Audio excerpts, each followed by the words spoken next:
ఇప్పుడు అధికారంలో ఉన్న మంత్రి సీతక్క గారు తన నియోజకవర్గానికి ఎంత అభివృద్ధి చేశారంటే కూలిపోయిన బ్రిడ్జిలని పైకి లేపి మళ్ళీ కట్టించారు. పెద్ద పెద్ద వాగులు దాటడానికి గొప్ప గొప్ప బ్రిడ్జిలను కట్టించారు.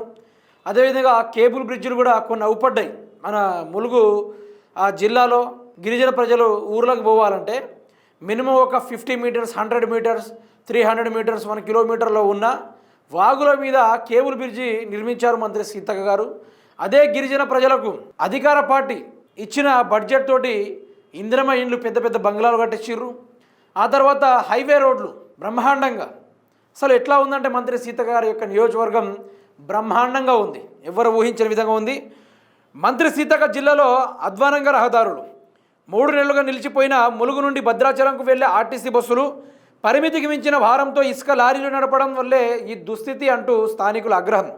ములుగు జిల్లా వెంకటాపురం మండలం కేంద్రం నుండి భద్రాచలం వెళ్లే ప్రధాన రహదారి పూర్తిగా గుంతలమయం అవ్వడంతో తీవ్ర ఇబ్బందులు గురవుతున్న వాహనదారులు నిబంధనలకు విరుద్ధంగా లారీల్లో ఇసుక రవాణా చేయడం వల్లే ఈ గతి పట్టిందని ఆరోపిస్తున్నారు స్థానికులు. 3 నెలలుగా ఈ మార్గంలో బస్సులు నిలిచిపోయాయని, దీంతో భద్రాచలం వెళ్ళడానికి అనేక ఇబ్బందులు ఎదుర్కొంటున్నామని ప్రజలు ఆవేదన. సీతక్కకు భద్రాచలం ఎమ్మెల్యే తెల్లం వెంకట్రావు ఎన్నిసార్లు చెప్పినా పట్టించుకోవడం లేదని మండిపడుతున్న స్థానికులు ప్రభుత్వం వెంటనే రహదారి మరమ్మతులు చేసి రవాణా సౌకర్యాన్ని పునరుద్ధరించాలని డిమాండ్ చేస్తున్న ప్రజలు. నిజానికి ఇది మంత్రి సీతక్క గారి యొక్క అభివృద్ధి. మంత్రి సీతక్క గారి యొక్క అసలు అది ఒక చిన్నపాటి చెరువు కుంటేనే చూడండి ఎంత గొప్పగా పోతుందో. మంత్రి సీతక్క గారేమో కోట్ల రూపాయలు సంపాదించుకుంటారు. అక్కడ ఇసుక దందా అనేది బీభత్సం. చూడండి, మేదో కల్పితాలు చేస్తే అది వేరు.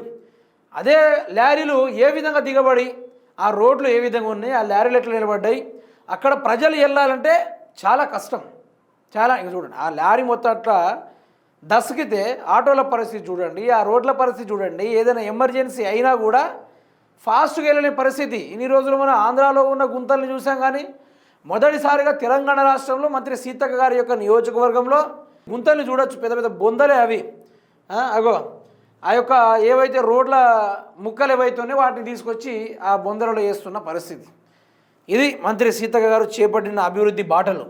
మళ్ళీ మేడం గారు మీడియా ముందుకు రాగానే ప్రతిపక్షం మీదనే పాట పాడుతూ ఉంటారు. వీళ్ళ సొంత నియోజకవర్గంలో సోయి లేదు, కానీ ప్రతిపక్షాల మీద మాత్రం బరాబర్ సోయి ఉంటుంది. అదే ఈవిడ గారు ప్రతిపక్షంలో ఉన్నప్పుడు, బీఆర్ఎస్ పార్టీ అధికారంలో ఉన్నప్పుడు ఏవో అంటారుగా ముసలి కన్నీళ్ళు గార్చారని. మంత్రి సీతక్క గారికి చేసిన అభివృద్ధి పనులు అంతా ఇంత కాదు. అప్పుడు లాక్డౌన్లో కానీ, కరోనా టైంలో కానీ, కర్ఫ్యూ విధించిన టైంలో కానీ ఆవిడ గారు ఎందరో మందికి ఫుడ్ డొనేట్ చేశారు. వాళ్ళు బయటికి రాలనే సిచ్యువేషన్లో వారి యొక్క పరిస్థితుల్ని బాగానే కనుగొన్నారు. అవన్నీ మనం చూసాం.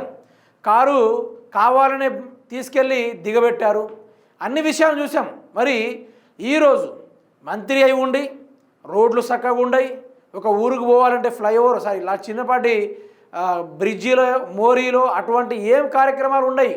కానీ మంత్రి సీతక్క మాత్రం ఒకటి ఆదిలాబాద్లో పడతారు, రెండోది హైదరాబాద్లో పడతారు, మరోసారి ఆవిడ గారు అవుపడరు. ఏమని అంటే బీఆర్ఎస్ పార్టీ వాళ్ళు ఇచ్చిన చీరలు మంచిగా లేవు, మేము మంచి చీరలు ఇస్తున్నాం. ఆ టైంలో ఆవిడ గారు బయటికి వచ్చారు తప్ప ఎక్కడ కూడా బయటికి రాలా. ఇది మంత్రి సీతక్క గారి యొక్క గొప్ప మార్పు.